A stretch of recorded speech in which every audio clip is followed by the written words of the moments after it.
Hey YouTube, this is Kelvin, and I have a very tactical game here for you, and it is between Alireza Firouzja of Iran and Jan-Krzysztof Duda of Poland. And this is taken from the 10th round of the 2020 Altibox Norway tournament.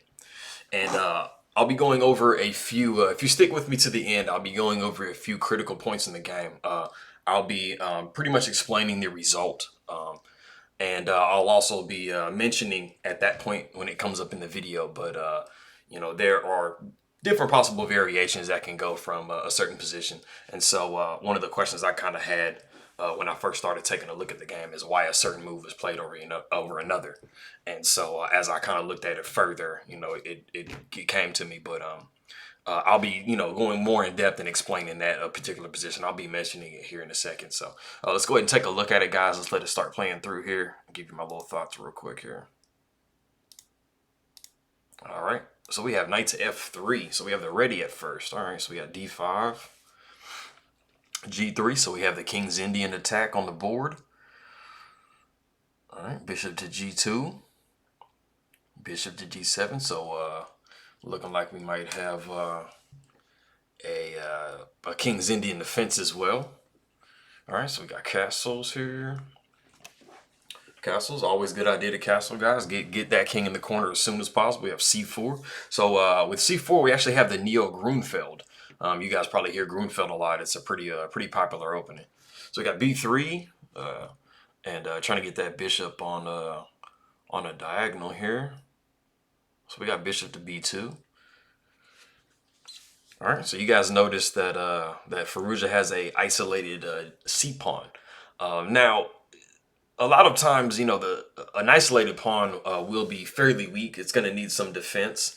It just kind of depends on like what type of position you have. Sometimes the isolated pawn can be a strength, and if it's not handled correctly, it can definitely be a weakness here. So. All right, so we have a bishop to c3, and that is actually a brand new move. So that is the novelty of the game. And so you guys notice that black has its rooks connected, and so does white. So both sides have completely done they have completed their development all the way. You always want to get your rooks connected, and that basically completes your development here. So knight to d5. And, we just want to make sure we protect that e7 pawn because there can be some fork tricks and things like that coming up. All right, so we're just adding a little bit of pressure on this c4 pawn here. And so we have the move e3. And then we have the move e4. And some of you guys might be wondering why e3 was played instead of just e4 immediately, because you're thinking about, restricting this knight's movements and stuff like that. So that's what I'll be going over at the end of the game here.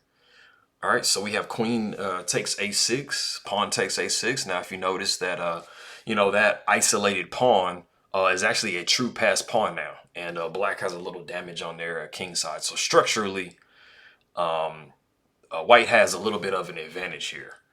Structurally, and just because of that isolated pawn. And so, we're just getting the king. Since the queens have been traded, it's it's a little bit safer for the kings to go ahead and kind of get out. You see a3 here.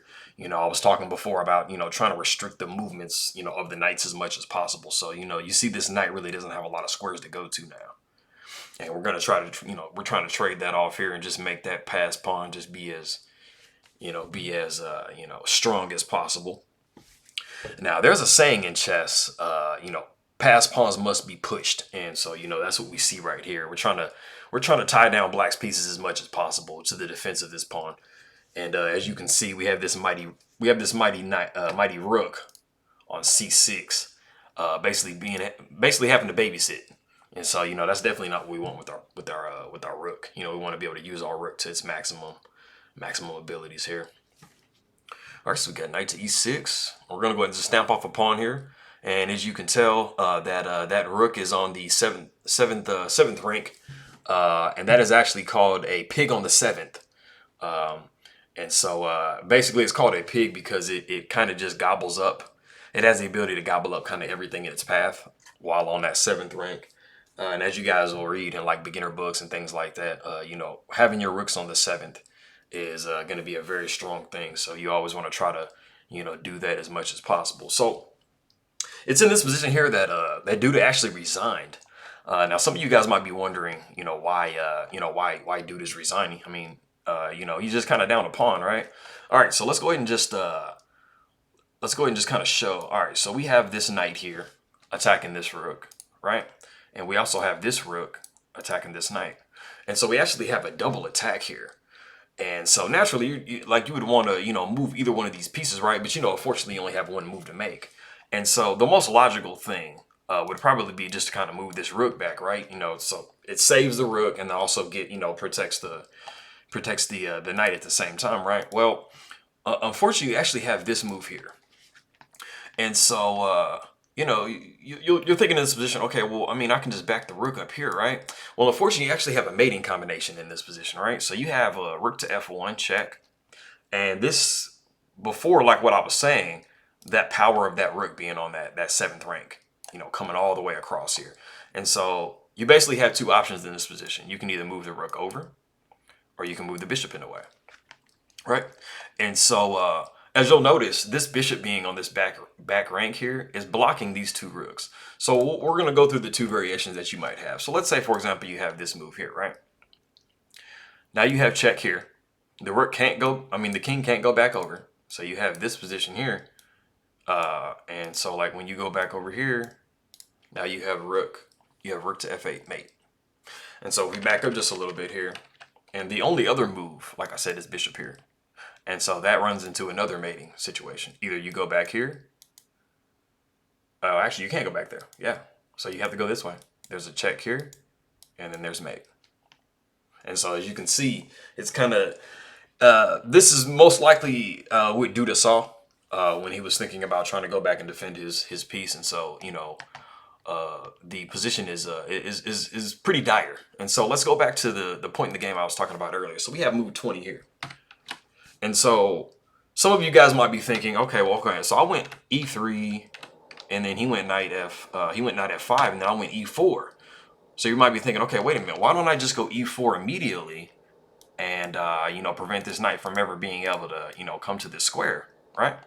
Okay, so something I want you to notice here is we have the knight attacking this pawn, we have the queen attacking this pawn, we have the rook attacking this pawn, right?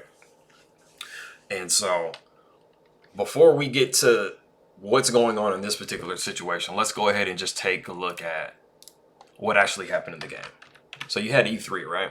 So let's say, for example, you still have the same situation. You still have the knight attacking here. You have the queen attacking here. And you also have the rook, right?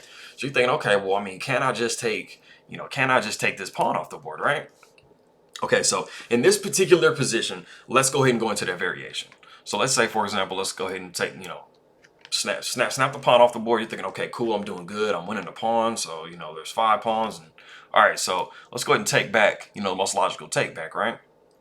And so you have two options, most likely. And you can either take with this rook here, right? Or you can take with this bishop here, right? Okay, so let's say, for example, we take with the bishop, right? When you take with the bishop, that's before, like what I said, with the power of this bishop. Now this bishop is able to protect that knight. 3, 4, 5, 6. Yep. And so you're threatening this here, right? So you're threatening these two, these two pieces here. So you're threatening to win the exchange.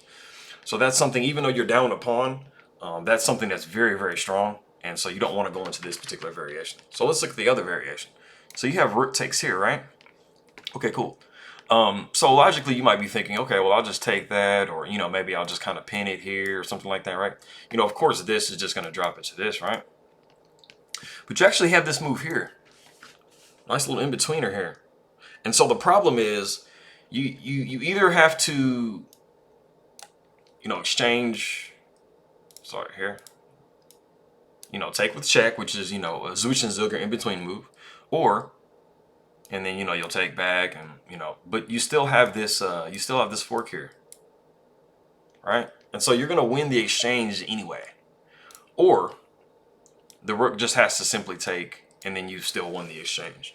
So that is two different ways that you'll actually win the exchange. So if you notice, so we have one extra pawn for black, but we have won the exchange. And as a lot of you guys know, the rooks if you're gonna do numerical count, the rooks are worth about 5 points. The minor pieces are worth about 3. Each pawn is worth about 1. And so, you know, you're not really, even though you're up the pawn, you're positionally, you're still kind of down a little bit.